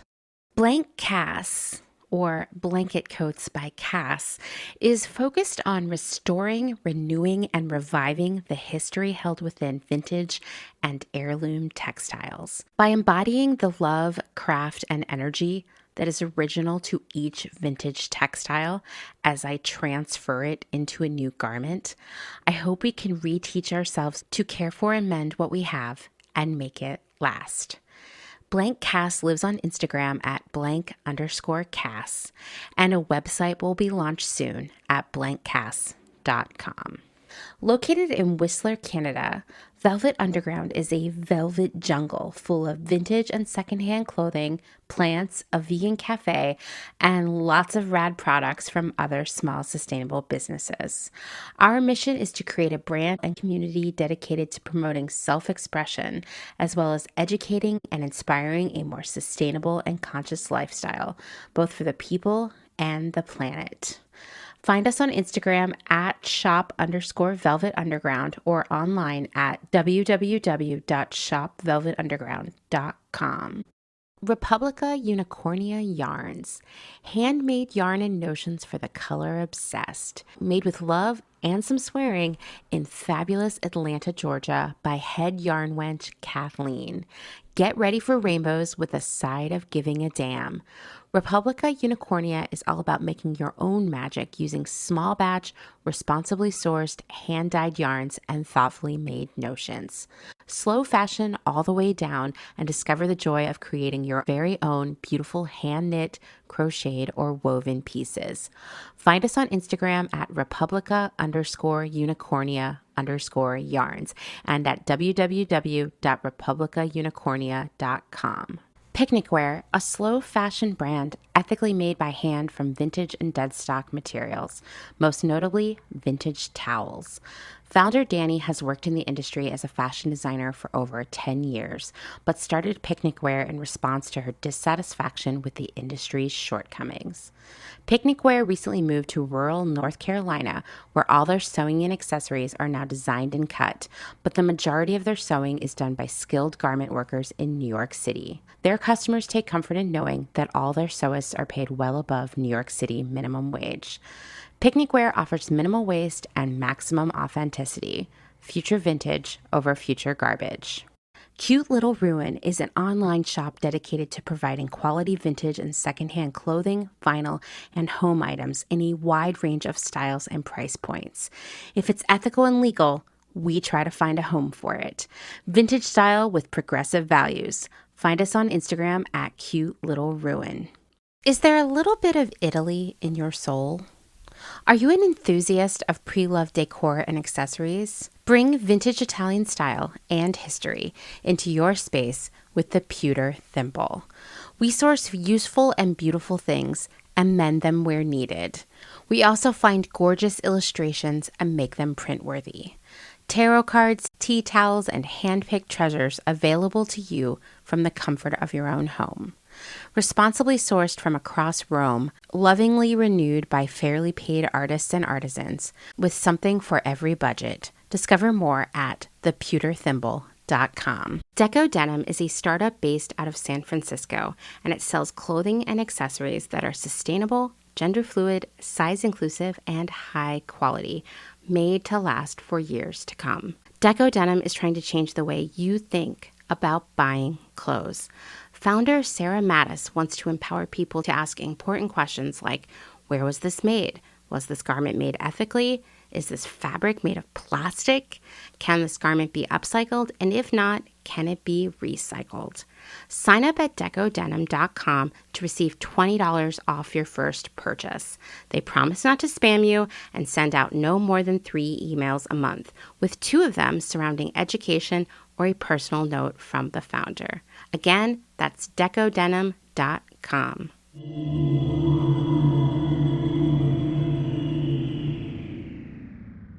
Okay, well, I'm really excited to have Frances here. Frances is the founder of Sincere Studio, which is Portland's first and only nonprofit community sewing studio. And I already told Frances, Karen's really excited to meet them. So, we're going to start with the same question I've given everybody else. How and when did you learn how to sew? Okay, great question. I learned to sew 20 years ago. Okay. I know, I was 6 months old. It was crazy. What a prodigy. No, I was a teenager. And I learned to sew from Vicky, who worked at Miller's Sew and Vac. Whoa. Yes. Wow. My dad kind of finagled her into teaching me how to use the machine, which he then bought for me, which was awesome. But yeah, I learned how to use the machine then, and the catalyst of that was I really wanted skinny jeans. Get it. And you couldn't buy skinny jeans at that time. No, you couldn't. I don't know. Some of you weren't alive for it, but it was really hard. It was we would hard. have to go to the Gap and buy jeans that were way too small for us. Yeah. It was one of the darkest times of our lives. Really yeah. So I really wanted skinny jeans, and I was sewing them by hand, and then I was sewing them for my friends, and so then finally my dad was like, let's get you a sewing machine. And I was like, this is great. So yeah, I just started then, and then I just kept doing it. I love that this is a story about skinny jeans. I did not see this coming. Yeah, where's that on Brenda? Yeah. If I had known, right? I would have loved someone to get Brenda off of skinny jeans. Anyway. Yeah, so it was skinny jeans, but then, I don't know, I just love making stuff for my friends, and it's so powerful to be able to grab something from the thrift store and then do something cool with it. So it really is. It really is. Okay, so tell us a little bit about founding Sincere Studio. How did this happen? How long did it take to make it happen? Did you ever cry? Okay, the appropriate question is, did you ever not cry? Yeah. Sometimes I would just walk around the studio crying because I didn't know what to do. Yeah, Anyway. I know this life. Okay. Okay, so it started because I got fired. Well, awkward. That's how Clotheshorse started. Yeah. Just saying. I got fired from my nonprofit job for disruptive behavior. I know, right? So badass. But I got fired, and then I was looking for more jobs, and I was like, I can't do this again. Yeah. I've been thinking about this studio for years, and I have to do it now. I have to try it. Mm-hmm. Because if I don't try it, I'm going to live my whole life thinking, what if I tried that one thing? Yeah. So I thought now is the time. So that was 3-ish years ago. And I thought about it, and then the very next day, I started making it. And within a month, maybe, I met Windsor, who is a sewing instructor, and was like, here's all this information that I have about classes and curriculum and prices and all this kind of stuff. So helpful. And then people just started coming out of the woodwork, and I was like, okay, people want this. So it took a couple months to get myself registered as a business, and then got a fiscal sponsor, started to look for money, look for spaces, and so it kind of just started that way. But from thought to opening an actual physical space was maybe 8 months. Wow. That's amazing. This is an inspiring story here, everyone. Yeah. That's incredible. It happened really fast, but also that was because I was on unemployment. And I want everyone to know about this, so I'm going to just plug it right now. Oregon has a program called self-employment assistance. So if you qualify for unemployment, but you actually want to start your own business, you can apply for it, and then you can keep your unemployment benefits while you start your own business. Wow. So okay, that's what I did. I'm moving back here. And it went really well. You don't have to do the job search stuff, and so you can just focus on building your business, and that was a huge blessing. So to the nonprofit that fired me, guess what? I win. Just kidding. That's what matters.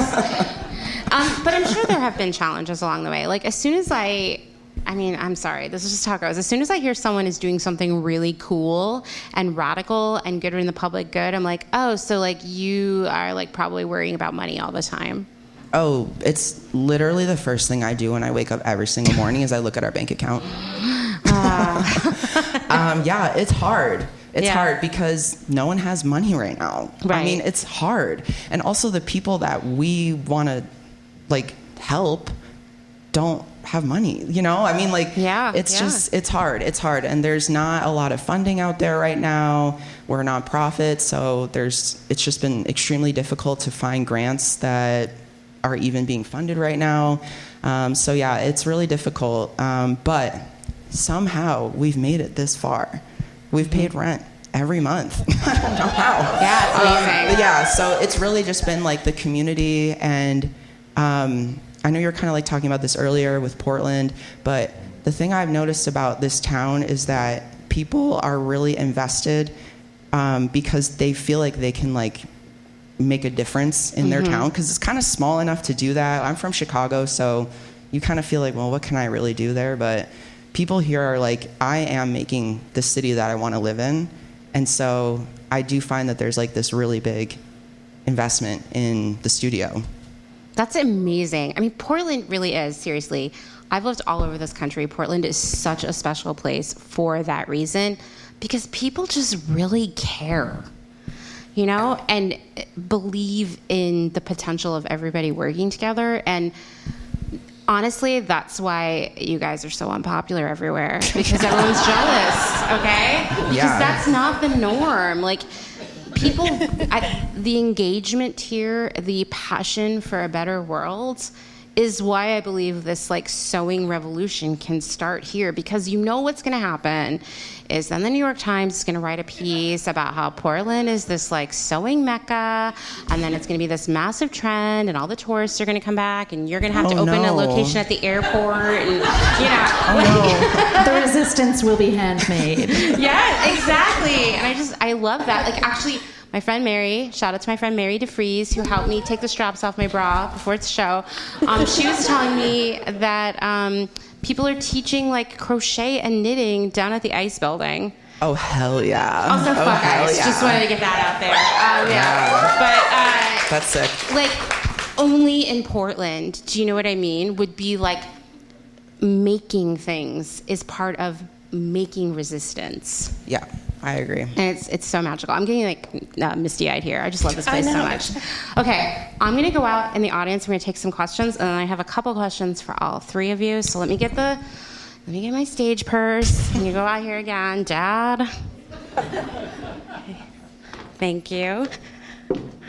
Okay, who has a question? I know you have questions. Okay, thank you. Mary's my favorite, actually, so this is great. Frances, do you know any good ways to support you? Like, maybe are you in the giving guide this year? Whoa, let me tell you. Sincere Studio is in the Give Guide this year, and next year, and the following year, actually. So starting November 1st, you can donate to us through the Willamette Week Give Guide. It's giveguide.org/sincere-studio. And remember that. Donations of $10 or more, we'll take it. But no, seriously, since we're such a small nonprofit, every single dollar goes to paying me or an instructor or buying supplies. Like, there's no goofy stuff going on. And so if you want to make a really impactful donation to sewing, do it to us. Just my opinion. I also want to say that Amanda and I yesterday went to the sew sharing event, and it was Sew and Tell. Sew and Tell, okay. And it was incredible. Even if you don't sew, you should go. It was like we were at an art gallery or something. The level of things that people were sharing. I thought people were going to be sharing like, I blew out my britches and I patched them. Which would be cool. I was ready to clap. No one brought britches. No one brought any britches. Do people wear? I'm dating myself, right? Like to the 1800s. I'm a time traveler. Anyways, So it was incredible. People were sharing things that should be in a gallery, and it was so fun to sit there, and it was just such a warm and inviting space, and everyone was clapping, and everyone had so many questions. So if you make things, come and show them and let people clap for you. It was so fun. Yeah, I'm such a freak for show and tell because I hate Instagram. Wait, okay, so you actually said something to me that was interesting about Instagram and why you love show and tell. Will you share that with everyone here? Oh, just about how we're not appreciating each other's stuff that much. Like, we need more time. Yeah. We need more time. A like is not enough for me. I need questions. I need cheerleading. I need screaming. I need hugging. Yeah, exactly. Yes. And it was show and tell was an amazing experience. I've been talking to anyone about it who will listen. Also, I heard this rumor that you would also take people's cans and bottles. Oh, yeah. Okay, so it's crazy. If you drink anything that comes in a can or a bottle, and then you do bottle deposit, so if you get a little blue bag and then put our sticker on it, we get your money. We'll get your bottle deposit. So it's an easy way to donate. And you don't even need to have a bottle deposit account. It's so easy. So just put your bottles in there and then put it in the little door at Fred Meyer, and then we get your bottle deposit, which is super helpful. Again, every dollar is so helpful. Yeah. Yeah, the bags are at the studio, which is a great excuse to come by. Yeah, because it's so cute in there, okay? It's pretty cute. The vibes are on point. Okay. Is there another question? What do you say? Oh, okay. So I've always wanted to learn how to sew, and I'm very intimidated by it because I feel like I should know how to sew. Don't do this to me. But I went to your radical mending event once, and I now have sewn a button, and it's just really exciting. Thank you. Okay, now I have to plug Radical Mending. Radical Mending is a free workshop we do once a month where you can come, even if you don't know how to sew, and then someone will help you fix your thing. Yeah. Clothes, bags, stuffed animals, towels, random things that you may have. Breeches. Yeah. Don't be shy. Don't Bring be your shy. britches. Bring your britches. But no, volunteers come, and then you can kind of pair up with a volunteer, and they'll help you mend your thing. It's kind of nice. It's awesome. Yeah. It's awesome. All right, we have another question. My name is Caitlin. I took my first sewing class last year at Sincere. It was wonderful. And I'm really curious, Frances, you being in sewing education, but all of you, how you see sewing getting back into schools. Like, if you can imagine that. I'm a teacher myself, and I wonder, like, okay, is this going to come from a policy level? Is it going to start in private schools and then go to public schools, or will it start with clubs? Like, or what the selling point will be for schools to, how to sell them on. You should do sewing again. And I'm curious how you all imagine sewing getting back to kids. Okay. Wait, before you answer that, yes. I'm not going to ask Caitlin to leave, but that was going to be my next question. So, okay, now you can answer it. Okay, so funnily enough, we just had our strategic planning meeting. And this is something that we talked about, because this is something that is like a kind of long-term goal for me, is to put sewing back in schools. Yeah. And I think it's going to happen through the clubs, the after-school stuff, because kids fucking love sewing. And they're so good at it. Yeah. They're good at it because they don't care, which we can all learn something from that. But I think it's going to come back through after school, through SUN programs in Portland, because there's just no room in the day with all the standards that the teachers have to meet. There's just like no room in the day for fun stuff, unfortunately. So we're trying to do that, and hopefully more and more money will get put towards that, but that's my opinion. I don't know if someone else has some different ideas. I can chime in on this. Fun fact about me, I moonlight as a high school social studies teacher. What? I know, surprise.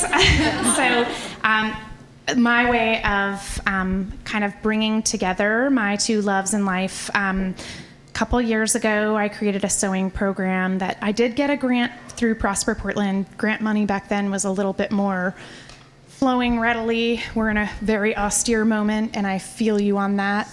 But what I want to say is that because I specifically focus on working with at-risk youth, the school that I was working with, we created a program for some of this city's most underserved students. And the biggest conundrum, right, was getting them to a space where they could sew in a room and where there were already machines and things of that nature.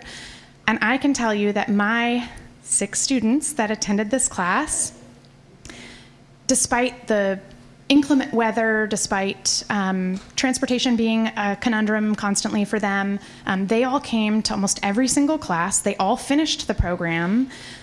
2 of them went on to get jobs at David's Bridal, actual sewing jobs. So I can say right now that the next generation of sewists want to learn, and there isn't, the barriers to access are the biggest issue. Schools need to be requesting, they need to have sewing machines on site, or they're really, ultimately, it comes down to infrastructure.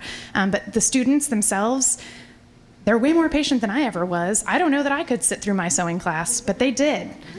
And I think that part of it, it made my heart really, truly sore to see these kids come to every single class and finish the program.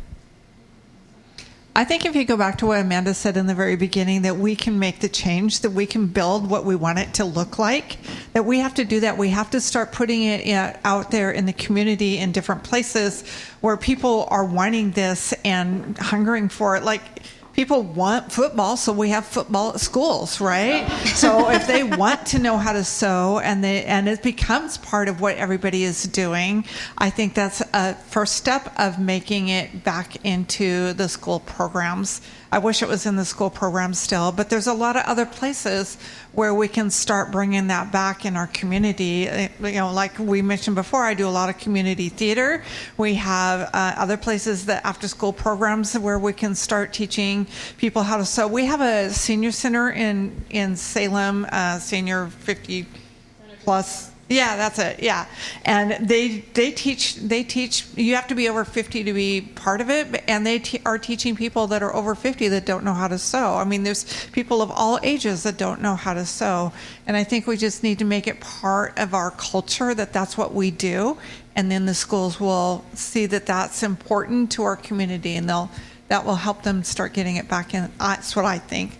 Into the schools. I think so too, and I think we also need to re-educate everybody that home sewn clothes are superior to store-bought clothes, because they are, for all the reasons we've discussed. And I personally, when I'm thrifting, if I find something that was home sewn, I'm like, that's going home with me. Like, that's going to be the best garment of all. But a lot of resale stores won't buy home sewn stuff because in their mind it's not as compelling. And I think that speaks to work that we need to do socially to change people's thoughts on that. Does anyone else out here have a question? I'm looking all around. Okay, we got one over here. I've been eyeing up your jumpsuit all night, so. Hi, I'm Sarah, and actually I'm going to be that guy and do the more of a comment than a question, because I sometimes work in a makerspace, and the most interest I've seen from youth is fandom. So they're going to learn how to make shit because they need to be their character. And so I think that's another pathway that people should think about. I will be bringing this to the board. I love that, and I totally agree. Sorry, Mary, to put you on the spot, but Mary has this amazing child named Maple, and Maple was showing me all the little things that she had sewn and made for her Sylvanian families, calico critters, and that is how we get people started on making things and comfortable with sewing, going back to Karen and her Barbie clothes, and costumes and cosplay stuff, and just, I don't know, showing that there is this better path forward that's more interesting and more fun and lets you really be who you are and show people when you make it yourself, right? The best clothes are all the clothes that I want, they don't exist. I'm gonna have to sit down and make them. I probably won't, but I might. I have to give up something else right now, but that's the fact. If you've ever seen someone who's wearing clothes and they just look so stoked and perfect and comfortable inside themselves, I guarantee you go up and ask them, they made it themselves. right? Absolutely. Yes. I guess that's, it makes me just think of that question about like the extended size gradations and where like the demand of making the thing that fits your body and the ability, the empowerment that comes from doing it yourself, the DIY empowerment, that's addictive. So that to me, that tipped it off for me, was being able to produce something that I was like uniquely like, this is everything I envisioned and exactly how I want to look and feel, and boom, I'm out. Here I am. Yeah. You know? Yeah. Skinny jeans. Skinny jeans. I mean, yeah, that's what it really is. It's all about the skinny jeans. Anyone else? Wait, oh, okay. Sorry. You're right behind me. Okay. It's Bree again. Are you ever interested in guest or new teachers coming in to share their teaching skills at your place? Oh, I want to say yes so bad, but our schedule is literally full every single day. That's not right amazing. now, but maybe once we get the grant to put the door in between the 2 studio spaces, so then we can have 2 classes going on at once. Hit me up. Yes, there you go. I know about Bree from our mutual friend, Maggie Green, the Halloween queen. So I know that Bree's got the skills to pay the bills. Oh, I can tell by the outfit. Yeah. Let's be real. True facts. All right, anyone else? Okay, here we go. I love the questions, just keep going. My name is Mary, and I have a question. So I'm from the middle of nowhere originally, and I know this is a very supportive maker community, but where I'm from, that's not necessarily the case. So for people listening at home that may be from those spaces, how can they create the physical space, Frances, that you've created, or what kind of tips do you have for them to be able to implement this in their communities if they don't have the funding or support? Okay, awesome question. First Very thing that good. came to mind, make a little craft circle. Yeah. Because one of the biggest parts of Sincere Studio for me was, so when I was in college, I was in this quilts group with these grandmas. And other than learning how to make quilts, the like kind of bigger takeaway, honestly, was like, hanging out with people and sewing is actually sick as hell. Yeah. And so that was a huge part of it for me, was the gathering, not even necessarily having a room full of sewing machines. So finding a cafe, finding a library, just a space where you can be together and then let it grow from there. That's my number one tip. Because not every city has, the amount of resources and like just people that are willing to put so much work into something so niche. I would say just gathering socially to start. And remind people that competition is a capitalist. It's capitalist mythology. Yeah, for sure. Incubate each other. Yeah, I mean, I don't know. Has anyone here ever listened to the episode of Clotheshorse with Scout of the Radical Mending Club? Yeah, I mean, literally Scout is just like meeting people at a coffee shop and they're mending together. And it is like a life-changing for everyone involved with very minimal resources.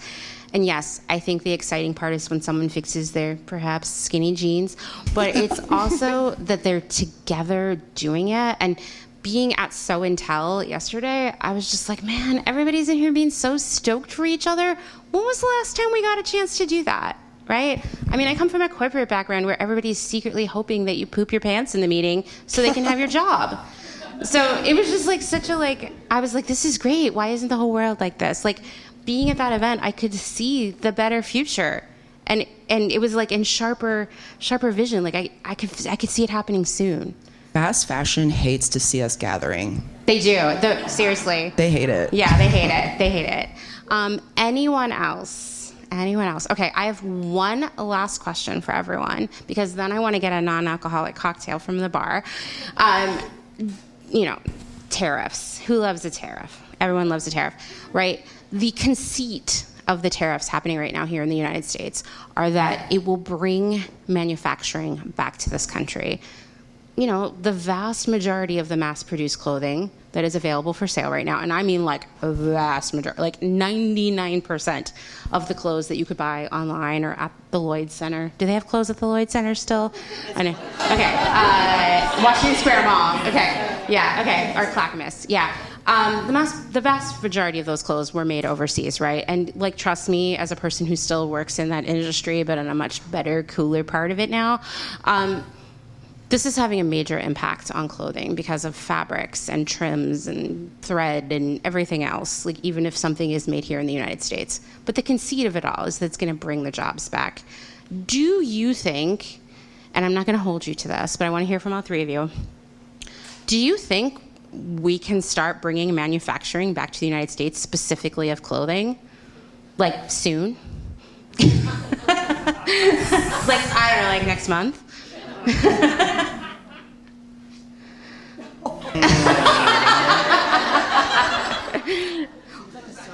It seems like a stumper. I mean, because most people don't know how to sew, right? How do we do that? I mean, I feel like if that was the agenda, like that was the real goal of all this, Frances would literally be swimming in a pool full of money from the government to teach more people how to sew, right? Right. I love that I stumped all of you. I mean, how about you, Cassie? You literally sell clothing that's made here. Yeah, so first and foremost, manufacturing in the United States is happening here. There's lots of it. There is apparel manufacturing happening here. I feel the weight of the tariffs as far as the textile milling. That affects me the most, even in the dead stock supply chain. But do I think that we can train manufacturing workforce? Yes, of course I do. I literally do that and do train people to work at Alter on our machines and doing our manufacturing techniques. So yes, I do believe that manufacturing in the United States can and will reemerge. What I think, this is where I'm like, this is about to get really lofty and I'm about to cross over into the like social studies side of my brain. Love it. But I think we need to vastly reconfigure the way that we conceive of businesses and business entities and how they are housed. So I think ownership and employee relationships and the way that we value labor needs to change and democratize. And I believe that, without outing myself too much as a communist, I believe that training, that we have to change the way that we value labor and ownership of and control of the means of production. So that's what I think would be something that could vastly change the way we do things in the States. But yeah, very lofty. I'm sorry, I'm trying not to get too forest from the trees. Yeah, but get lofty, man. That's what we need. I'm like so over people on the internet being, well, just so you know, the world is over as we know it. Yeah. You know?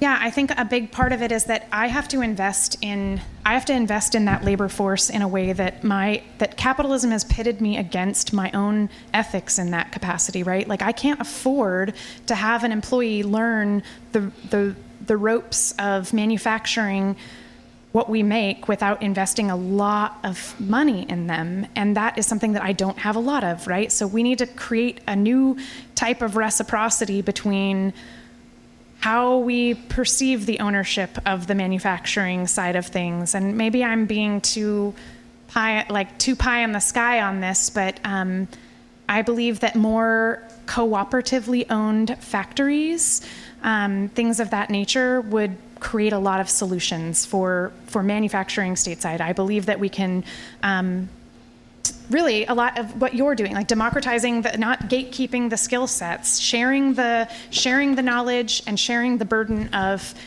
paying for access to that knowledge, to me would create a lot of solutions. So if I could have a cooperatively run warehouse where where everybody that's there is an owner member, and we could create that system and create that structure, I think that would increase our ability to to clothe people and clothe for the future out of stateside. I agree. First of all, we need pie in the sky thinking. We do. That's we what need it pulls more us than forward. ever. Yeah. But on my side of it, I think that the more people that learn how to sew, that's how we're gonna like put the value back in clothing. Because the look on people's faces when they see that it's so hard to sew is, I mean, we have a 5-week button-up shirt class, Windsor. When people understand that it takes 5 weeks to sew a button-up shirt, it changes their thinking, and hopefully they're telling all their friends. Because we don't know. We're so far removed from the clothing manufacturing process that we have no idea how long it takes to make a shirt, to make a pair of pants, to make a pair of shoes. So giving that just hands-on experience to people will hopefully shift that back into people saying like, wow, this is a $300 jacket. Like there's a lot of labor that went into that. I understand it. And it's all about education. Yeah, I totally agree with that. Okay, I know I asked you all a really hard question, so we're gonna wrap things up with hopefully an easy, fun, light question, which is I want to hear from the three of you. What do you feel like when you're sewing? How does sewing make you feel? I find sewing to be really relaxing, even though it's stressful because I want the things to come together right. I want that collar placket to be just right. I want the buttonholes to be right. It can be, or I mess up and I have to take something out, do it over, but I still find it relaxing. It's my hobby. I love doing it. I feel such a sense of satisfaction that I know that I made something that is unique and wearable or usable, and I did it. It's pride. There's so much pride. I love it. Love that. Yeah, I definitely think about the ways that everything that I'm sewing, that I try to like create these things that I think are going to be so awesome on so many varied body types, and that is what stokes me up. But I also listen to a lot of true crime while I sew. And so usually when I'm actually at the sewing table, I am thinking about how I'm not an easy target and how I have sharp, spiky things all around me, and that if I needed to, I would just so that's always kind of like not too far from my mind, but I'm like, if there was a bad guy or I learned about frogging, if there was a frogger in the wall, that one's weird, look it up. Oh no. This is scary. Yeah. I'm in a giant warehouse, right? So I'm like thinking about froggers, and I'm just thinking about how I have sharp, spiky sewing instruments everywhere. It's good. It's good. See, one more reason to sew: safety. Okay, when I'm sewing, I think I'm in the flow state, but also it's like my time, because we have so little control over our time these days. So I got Housewives on, a little beverage, maybe 2 little beverages, different little beverages. And just zoning out. And that is something that is really important to me too, is that sewing is fun, and we deserve to do fun things. Yeah. Crazy, I know. But wild. Yeah. Yeah, I agree with you, Francis, that zoning out, you can be, whatever's happening in the world is out there for a moment, and you can go away from it and just be in your place, be in your space, and do your thing. Yeah, I think that we've talked about sort of the economic impact of sewing and the environmental impact of sewing and the community impact of sewing, but it's also deeply personal and satisfying. Satisfying in a way that, going full circle back to this idea of convenience, that the easy thing, the fast thing, the cheap thing will never satisfy, right? And it's one more reason to sew, because it creates joy. It creates satisfaction. How often do we get to experience that now, right?